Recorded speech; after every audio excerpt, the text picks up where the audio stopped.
You walked past a bird today. You probably don't remember it. Most people don't. A pigeon near the entrance to somewhere. A sparrow on a wire. A crow on a fence post as you backed out of the driveway. You passed it the way you pass a parked car. Background. But here is what happened in the 2 seconds after it saw you. It clocked your pace. Your posture. Whether your gaze moved toward it or stayed forward. The angle of your shoulders. How your arms swung. Whether you slowed down or held your line. And in under 2 seconds, it made a decision, threat or not a threat, and filed it. Not just for right now. For the next time it sees you too. Start with the eyes. Birds watch where you look. This is not a metaphor or an approximation. Research on multiple species has shown that birds directly respond to human gaze direction, and that eye contact, specifically, is processed as a threat signal. Not a mild one. A significant one.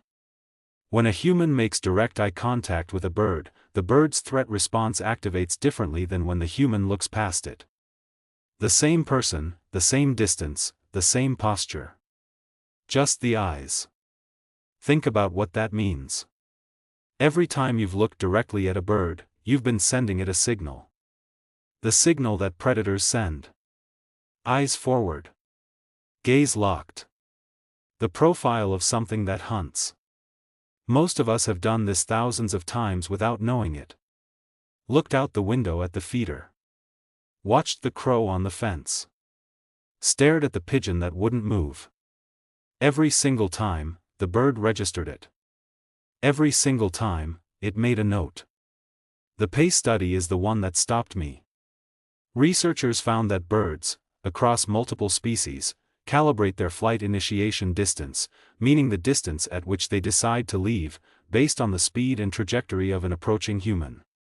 Not just how close you are. How fast you're moving and where you're pointed.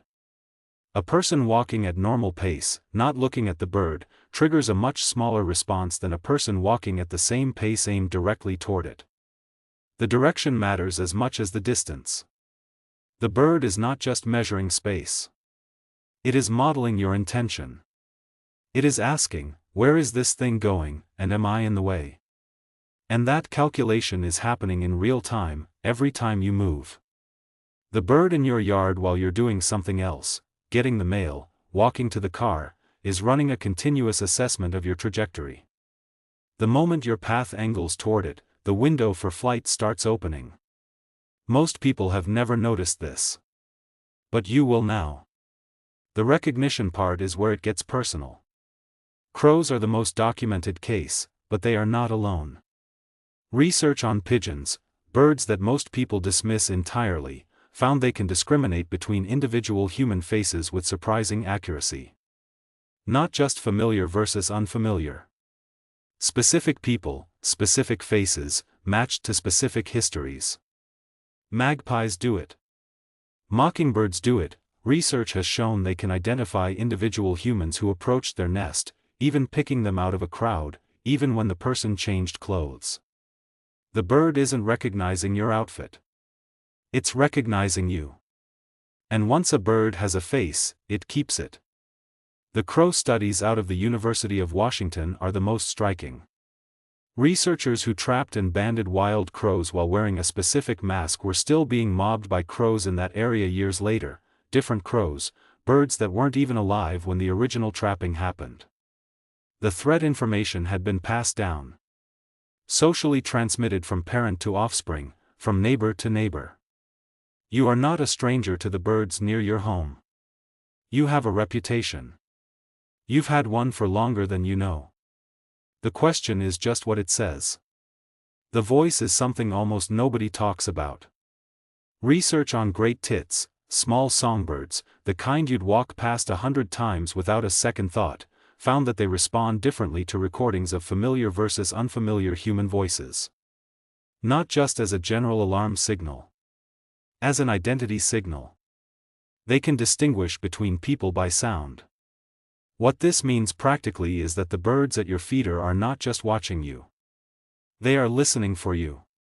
When you talk outside, when you call to someone, when you make noise moving through your yard, they are processing that as identity information.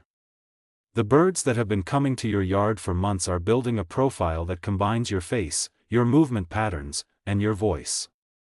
They know when it's you and when it isn't. When a stranger enters your yard, the birds notice. The quality of their alertness changes. Your yard has regular birds partly because they know your yard is yours. They have assessed you specifically and decided you are safe. That decision was not made once. It is being re-evaluated every single time. Here is the behavior that surprises people most. If you watch birds at a feeder from a window, you have probably noticed they seem less cautious than when you are outside near them. This is not coincidence. It is not just distance. It is something more specific. Birds respond to the perception of being watched.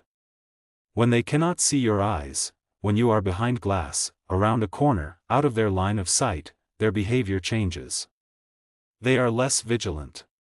They spend more time eating and less time scanning. The moment you become visible to them, specifically your face, specifically your eyes, the calculation resets. This is the same mechanism behind the cache-moving behavior in crows. They don't just respond to presence. They respond to the direction of attention.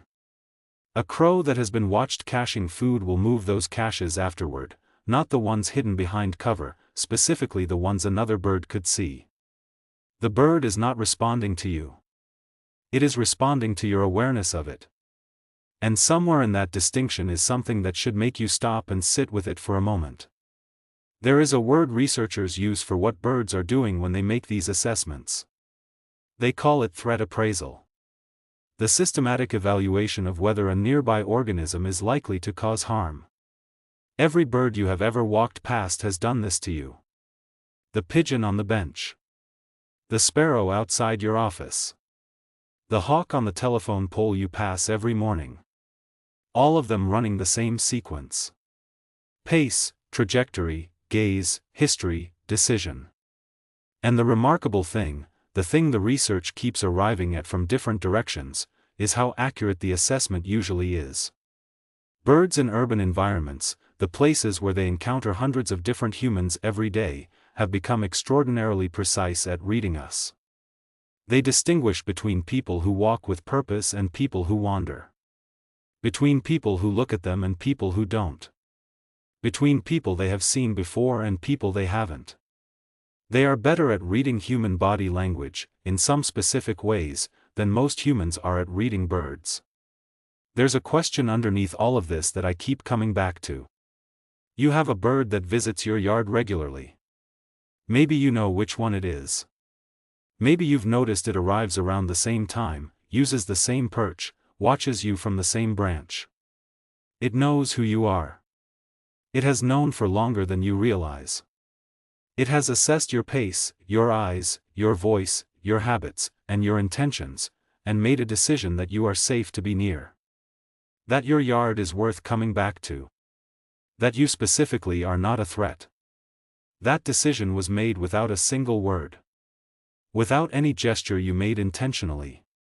Without you ever knowing you were being evaluated. The bird didn't wait for you to prove yourself.